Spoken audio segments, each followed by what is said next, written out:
자, 지금 타고 있는 차는 최근에 출시된 푸조의 신형 3008입니다. 올류 3008이죠. 이 3008에는 지금까지 푸조에 적용되지 않았던 이 파노라믹 디스플레이가 적용이 돼 있어요. 기존에는 이제 운전석 클러스터하고 센터 디스플레이가 분리되어 있었는데, 이 올류 3008부터는 이렇게 파노라믹 디스플레이가 적용이 되어 있고요. 이 파노라믹 디스플레이는 모든 디스플레이 구성을 사용자가 원하는 대로 이렇게 설정을 할 수가 있습니다. 그래서 설정하는 방법을 제가 알려드릴게요. 일단 이쪽 부분은 이제 운전석 그 클러스터 역할을 하는 거고, 여기는 이제 센터 디스플레이인데, 일단 클러스터 화면을 한번 제가 원하는 대로 한번 바꿔볼게요. 자, 일단 시동을 켜고, 자, 그러면 이렇게 운전석 클러스터가 나오고, 여기 보시면 요 왼쪽에 있는 버튼, 요 버튼을 눌러 주시면 화면 테마가 바뀝니다. 이런 식으로 누를 때마다 이렇게 바뀌거든요. 근데 요 바뀌는 구성들이 정해져 있는 게 아니라 사용자가 원하는 대로 설정을 할 수가 있어요. 이거 설정하는 방법은 간단합니다. 일단 화면에서 이렇게 메뉴로 간 다음에 아무 메뉴에서나 그냥 이렇게 길게 누르고 계세요. 그러면은 이렇게 화면 메뉴가 나오고요. 왼쪽이 운전자 정보 디스플레이 클러스터고, 오른쪽이 이제 센터 디스플레이, 터치 스크린 사용자 지정하는 건데, 여기를 눌러 주시면 여기 있는 테마를 바꾸는 거거든요. 테마가 페이지가 총 5개가 있습니다. 자, 지금 첫 번째 테마인데, 이 첫 번째 테마를 제가 한번 바꿔 볼게요. 자, 요거를 끌어다가 이렇게 삭제를 시킬 수가 있어요. 삭제시키면 비었죠. 둘 다 비었잖아요. 요 빈데다가 내가 원하는 걸 넣을 수가 있습니다. 자, 위젯으로 가면 이런 식으로 여러 가지들이 있거든요. 여기서 내가 넣고 싶은 걸 넣으면 돼요. 뭐 예를 들어서 요걸로 넣어볼까요? 요걸로 넣어주시면 이렇게 바뀝니다. 그래서 이쪽에는 RPM 게이지가 나오고, 여기는 이제 디지털 속도계 이렇게 나오게 돼 있고요.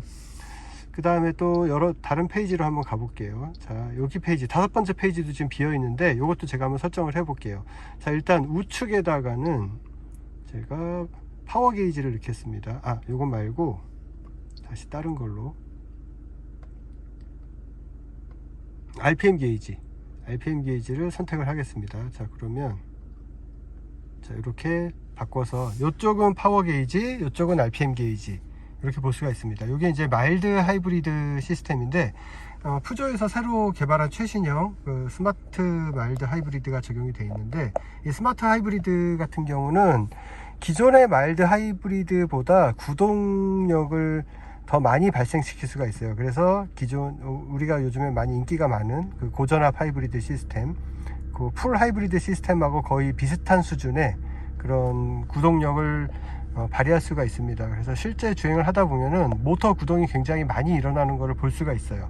기존의 전통적인 마일드 하이브리드는 사실 구동력을 발생시키는 빈도가 되게 적고, 약간 엔진의 동력을 약간 어시스트 해주는 정도, 그러니까 뭐 출발할 때나 아니면 스타트 앤 스톱 시스템에서 시동 걸 때 이런 역할을 좀 어시스트 해주는 그런 역할을 했었다 그러면은, 이 스마트 하이브리드는 마일드 하이브리드 시스템이지만 풀 하이브리드처럼 직접적으로 구동에 계속 관여를 해서 도심 주행이라든가 심지어 고속 주행에서도 모터 구동이 가능합니다. 그래서 이렇게 파워 게이지를 놓고 보는 게 좋고요. 이쪽에 또 엔진이 달려 있으니까 RPM 게이지도 보고 싶을 수가 있잖아요. 그래서 RPM 게이지 이렇게 넣고, RPM 게이지 볼 필요 없다 그러시면 이거 딴 거 넣으시면 돼요. 그리고 그 다음에 이제 여기 위젯이 여러 가지가 있으니까 그 사용하시면서 직접 설정을 하시면 되고, 저장을 했습니다. 자, 그러면 저장해 놓은 페이지가 이렇게 누를 때마다 전환이 됩니다. 그래서 제가 아까 저장해 놓은 페이지가 이렇게 나오죠. 네, 이런 식으로 나옵니다. 이게 아까 전에 제가 저장해 놓은 거죠. 자, 그 다음에 이번에는 터치스크린 사용자 지정으로 가볼게요. 그러면 이 가운데 있는 디스플레이를 설정을 할 수가 있습니다. 지금 페이지가 총 3개가 있는데, 이렇게 여기 내비게이션이 있고, 여기 온도 조절하는 거 있고요. 여기는 이제 오디오, 그 다음에 온도 조절하는 거 있고, 여기 뭐 전화, 그 다음에 그 앱 서랍, 여기 이걸 누르면 이제 앱들이 쭉 나오는 거예요. 그리고 이거는 뭐 카플레이라든가 이런 거 연결했을 때 들어가는 기능이고, 이건 설정, 여기는 이제 오디오, 여기는 이제 온도 조절이고요. 이렇게 지금 돼 있는데 제가 이거를 한번 바꿔 볼게요. 자, 요 두 번째 페이지를 한번 바꿔 보겠습니다. 이것도 이렇게 끌어다가 삭제할 수 있어요. 다 삭제해 버리겠습니다. 삭제를 해버리고 이제 다 비어 있잖아요. 여기서 위젯으로 또 갑니다.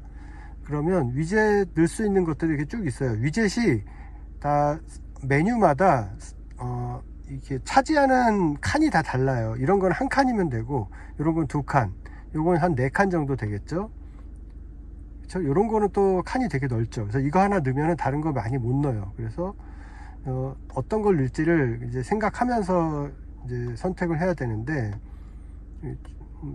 넣을 수 있는 메뉴들 여기 보면 시트가 있죠. 시트를 일단 하나 넣겠습니다. 시트를 하나 넣었어요. 다른 위치로 옮기려면은 여기서 이렇게 끌어가면 돼요. 이런 식으로 끌어서 이렇게 넣으면 됩니다. 그 다음에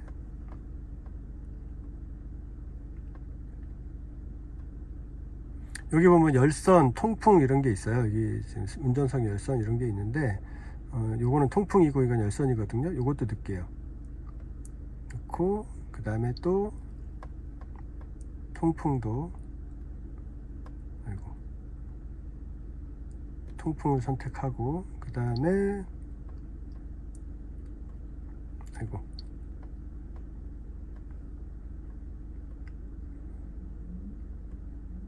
설정도 있으면 좋겠죠. 자, 설정도 하나 넣고, 자, 요거는 아까 제가 잘못 누른 건데 요거는 삭제해 버리고,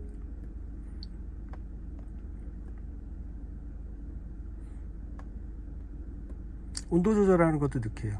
이렇게 넣고,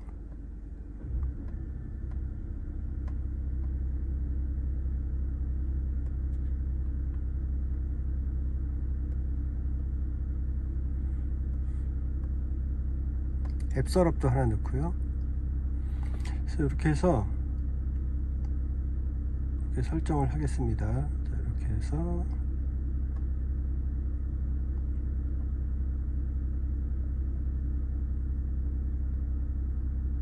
이제 2칸짜리를 넣을 수 있는데 2칸짜리 총 4칸짜리 넣을 만한 게 뭐가 있을까요? 자, 요거 넣어야겠네요.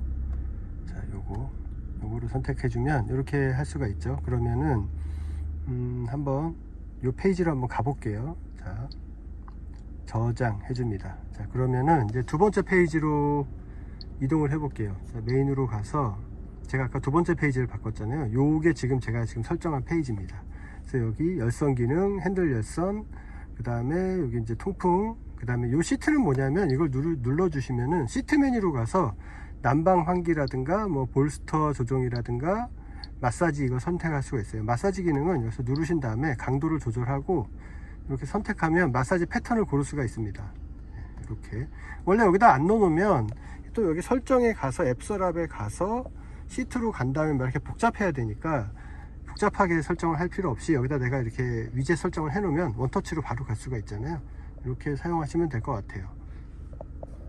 자, 그 다음에 몇 가지 이 올류 3008을 타시는 분들이 꼭 알아야 되는 기능들 몇 가지만 제가 알려드릴게요. 자, 일단 요즘 차를 타면은 정속 주행할 때 크루즈 컨트롤 많이 쓰시잖아요. 자, 이 올류 3008도 크루즈 컨트롤 기능이 적용이 되어 있습니다. 어댑티브 크루즈 컨트롤이나 차로 유지 능동 보조 기능 다 적용이 되어 있고요. 여기 보시면은 핸들 왼쪽에 여기 요 버튼이 이제 크루즈 컨트롤 활성화 버튼이고, 요거는 속도 리미트 버튼이에요. 이거 눌러 놓으시고 속도 설정하면 그 속도 이상은 가속이 안 돼요. 이거는 뭐 잘 사용하는 기능은 아니고 이제 요거를 많이 사용할 텐데, 자, 이거를 눌러 주시면 여기 화면에 메뉴가 나옵니다. 이런 식으로. 요거는 이제 어댑티브 크루즈 컨트롤 쓰는 거고, 한 번 더 눌러 주시면 여기 핸들 모양 아이콘이 딱 나와요. 그러면은 이거는 차로 유지 능동 보조 기능까지 같이 작동하는 겁니다. 그러니까 차로를 인식해서 차선 중앙을 유지하면서 가는 거죠. 차선 중앙 유지하면서 가는 거 싫다, 핸들은 내가 직접 조향하고 싶다, 그럴 때는 이렇게 어댑티브 크루즈 컨트롤 쓰시면 됩니다. 그럼 차간거리 설정해 놓으면 자동으로 설정된 속도로 가감속하면서 완전 정차까지 다 지원을 하고요.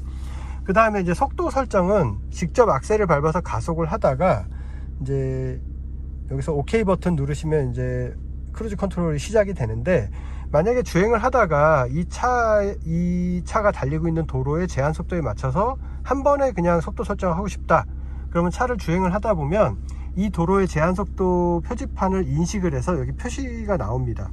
100km 도로 가고 있다 그러면은 이제 속도 제한 표시판을 보고 여기 100이라고 딱 표시가 돼요. 근데 간혹 가다가 100이라는 표지판을 인식을 못하고 다른 속도계를 인식해서 엉뚱한 속도가 표시될 때가 있어요. 그럴 때는 조금 더 가시다 보면 이제 속도 표지판을 인식해서 정상적으로 인식을 하니까 그 정상적으로 인식이 됐을 때 그때 이 크루즈 컨트롤이나 이 거기 활성화 준비되어 있는 상태에서 여기 OK 버튼 한번 딱 누르시면 여기에 이제 화살표 모양이 나와요. 그래서 화살표 모양이 나왔을 때 이 OK 버튼을 한 번 더 눌러 주시면 여기서 인식한 속도를 바로 크루즈 컨트롤 속도로 바로 설정을 자동으로 해줍니다. 그래서 한 번에 그냥 제한 속도에 맞춰서 설정이 가능해요. 이렇게 해서 사용하시면 됩니다. 그리고 차간거리 설정은 이걸로 하시면 되고요. 이 버튼 누르실 때마다 이런 식으로 차간거리가 이렇게 바뀌죠. 네, 이런 식으로 차간거리는 절대적인 거리 몇 미터 이런 식으로 설정하는 게 아니라 앞에 있는 차량, 선행하고 있는 차량과의 거리에서 현재 내가 달리고 있는 속도로 달리고 있을 때 그 거리에 도달하는 시간으로 설정을 하는 거예요. 그러니까 제일 짧게 설정을 하게 되면 도달하는 시간이 제일 짧게 설정이 되고, 제일 멀리 설정하면 도달하는 시간이 가장 길게 설정이 돼요. 왜 이렇게 돼 있냐면, 만약에 내가 저속으로 가고 있을 때는 그냥 일정한 거리로 설정을 해 놓으면 저속에서는 너무 멀 수가 있잖아요. 그쵸? 고속주행에 맞춰서 거리를 설정해 놓게 되면은 뭐 예를 들어서 막 50m 설정해 놨다. 그러면 속도가 막 20-30km로 떨어지게 되면 정체가 돼서 그럼 50m씩 떨어뜨리고 가면 너무 멀잖아요. 그래서 그런 식으로 하는 게 아니라 시간으로 설정을 하는 거예요. 속도가 낮아지게 되면 같은 거리라도 도달하는데 오래 걸리잖아요. 그렇죠? 그래서 만약에 예를 들어서 제일 가까운 설정이 만약에 3초다. 그러면은 고속으로 가게 되면은 100km, 뭐 150km 이렇게 가게 되면 3초 만에 이동하는 거리가 길단 말이에요. 그래서 그 3초에 맞춰서 거리가 자동으로 멀어지게 되고, 속도가 느려지게 되면 3초 만에 이동하는 거리가 이제 그만큼 짧아지잖아요. 그래서 거리가 자동으로 가까워집니다. 속도에 따라서 거리 설정을 바꾸지 않더라도 속도에 맞게 거리가 멀어지고 가까워지고 자동으로 되는 거예요.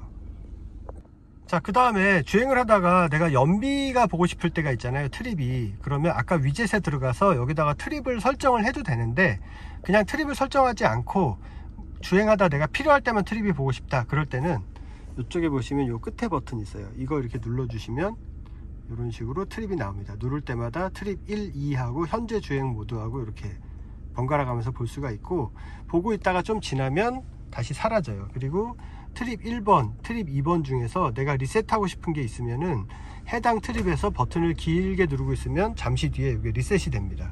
그래서 구간거리나 뭐 연비나 이런 것들을 측정하고 싶을 때, 그럴 때 사용하시면 돼요. 자, 그 다음에 이제 공조기를 사용하고 싶을 때 보시면 여기 공조 메뉴가 없잖아요. 근데 여기서 제가 아까 위젯으로 넣어놨죠. 이렇게 해도 되고, 아니면은 컨트롤 메뉴에 보면 온도 조절이라고 있어요. 여기를 눌러 주시면 여기 화면이 공조 메뉴로 갑니다. 그래서 여기서 공조를 제어할 수가 있고, 만약에 내가 공조를 이렇게 켰어요. 온도랑 맞춰서 설정을 해놨어요. 근데 주행을 하다가 공조기를 잠시 끄고 싶다. 그럼 여기 들어와서 또 뭐 조절을 다시 하고 할 필요 없이 여기 보시면 공조기 오프 버튼이 있습니다. 자, 이 버튼을 딱 눌러주시면 바로 오프가 돼요. 근데 이 버튼이 왜 편리하냐면, 이렇게 오프가 돼 있다가 다시 켜고 싶을 때 있잖아요. 그럴 때 이 버튼을 한 번 더 눌러주시면 바로 전에 설정했던 대로 바로 복귀가 됩니다. 이렇게 해서 사용하시면 돼요. 자, 그 다음은 드라이브 모드인데, 여기 보시면 드라이브 모드가 있어요. 이게 세 가지 모드가 있거든요. 이렇게 조절을 하시면 이렇게 노멀, 스포츠, 에코 이렇게 있고, 이 드라이브 모드에 따라서 여기 앰비언트 라이트 색깔이 바뀝니다. 스포츠 모드에서는 이렇게 약간 연두색 같은 그런 색으로 되고, 그 다음에 노멀 모드에서는 이렇게 화이트 계열 색깔로 바뀌고, 그 다음에 에코 모드에서는 이렇게 파란색으로 됩니다. 이 앰비언트 라이트는 여기가 이제 반사판 같은 게 있고요. 요 밑에서 조명이 나와서 이 반사판에 반사돼서 나오는 거거든요. 그러니까 간접 조명이에요. 그래서 어두운 데서 사용할 때도 눈부심이나 그런 게 별로 없고 은은해서 되게 고급스럽습니다. 그리고 이제 오디오 같은 거 사용할 때, 자, 여기 미디어라고 있잖아요. 그래서 미디어로 들어가서 뭐 이렇게 오디오 같은 거 사용할 때 볼륨 조절을 하는 방법이 두 가지가 있어요. 여기 보시면 오른쪽 핸들 리모컨에 이게 볼륨 조절이거든요. 크게 작게 이렇게 볼륨 조절하실 수도 있고, 아니면 여기 보시면 여기 다이얼이 있습니다. 이렇게 올렸다 내렸다 하면서 이렇게 볼륨 조절을 할 수가 있습니다. 이렇게. 그리고 전원은 또 이걸 눌러주시면 음소거 기능이 작동이 돼서 소리가 딱 멈추게 돼 있어요. 이렇게 돼 있고, 그리고 한 가지 제가 팁을 알려드리면, 예를 들어서 뭐 온도 조절이나 이런 거 할 때 여기 이게 바람 세기 조절하는 버튼인데 이거 누르면 내려가고 이거 누르면 올라가요. 근데 하나씩 한 번씩 누르는 거 귀찮잖아요. 한 번에 쭉 올리고 싶다, 그럼 이렇게 하셔도 됩니다. 이렇게 드래그도 되니까 이런 식으로 사용하시면 돼요. 자, 그리고 기어 레버는 여기 있습니다. 전자식 레버로 되어 있죠. 이게 위로 올리고 아래로 내리고 이런 식으로 조정하는 거예요. 지금 D가 들어갔죠. 위로 올리면 R이 들어가고, 중립에 놓고 싶으면 반클릭만 하시면 됩니다. 한 번에 두 번씩, 두 단계로 넘기면 한 번에도 갈 수가 있고요. 반클릭을 하시면 한 칸씩으로도 갑니다. 이런 식으로 되어 있고, 파킹은 이 버튼을 누르셔야 돼요. 이렇게 누르시면 파킹이 들어가고요. 그 다음에 여기 M이라고 있는데, 이 M이라는 건 뭐냐 하면, 이 M을 눌러 놓으시면, 파킹을 D를 먼저 놓고 이 상태에서 M을 누르시면 D에서 M으로 바뀌었죠. 그러면 이때부터 자동 변속이 아니라 수동 변속이에요. 수동 변속이 돼서 여기 있는 패드를 이용해서 기어 시프트 업, 기어 시프트 다운, 이런 식으로 패드를 쓸 수가 있습니다. 그냥 D 모드에서는 패들이 작동을 안 해요. D 모드에서는 패들이 작동이 안 되고, M으로 눌러 주신 다음에 그 다음에 패드를 쓰셔야만 패드를 쓸 수가 있습니다. 자, 그 다음에는 후방 카메라를 보여드릴 텐데, 예를 들어서 뭐 후진을 넣었다, 그럼 이렇게 후방 카메라가 나오잖아요. 우측에는 위에서 내려다본 이런 화면이 나오고, 요건 그냥 후방이죠. 이렇게 누르시면 전방도 볼 수 있고 이렇게 후방도 넓게 볼 수가 있고요.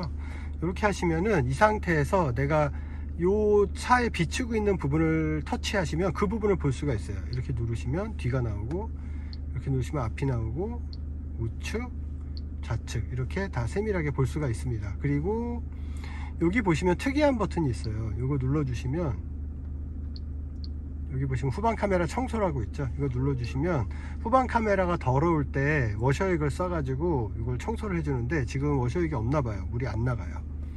이렇게 돼 있고, 이거는 후방 경보기에서 소리 나는 거, 그 소리 볼륨 조절하는 거고요. 네, 이렇게 돼 있습니다. 자, 그리고 요즘에는 신차들 나오는 거 보면은 자체 내비게이션이 빠진 차들이 많아요. 특히 수입차들.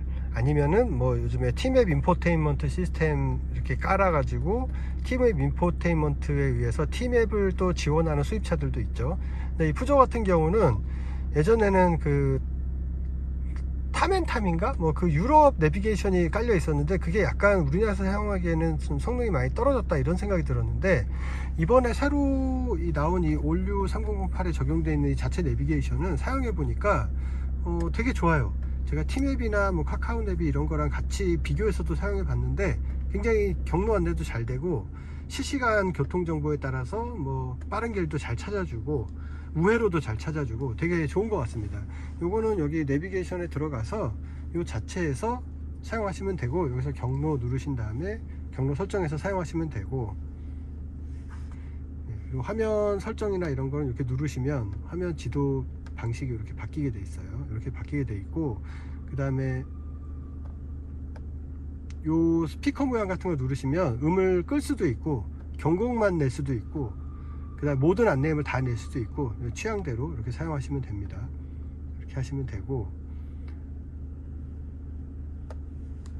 그 다음에 이 내비게이션 화면을 운전석 정보 디스플레이에서도 표시할 수가 있어요. 아까 저기 여기 있었잖아요. 요거 이렇게 누르시면 테마를 바꿀 수 있죠. 여기 지나갔네요.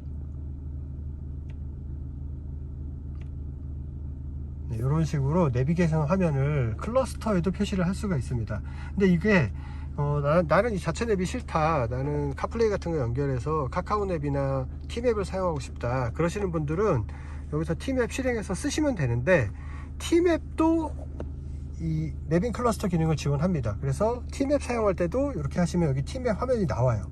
카카오 내비도 나오고, 여기다 다른 화면 띄워 놓고 여기다가 내비 화면 띄워 가지고 운전하면서 시선 뺏기지 않고 편하게 볼 수가 있습니다.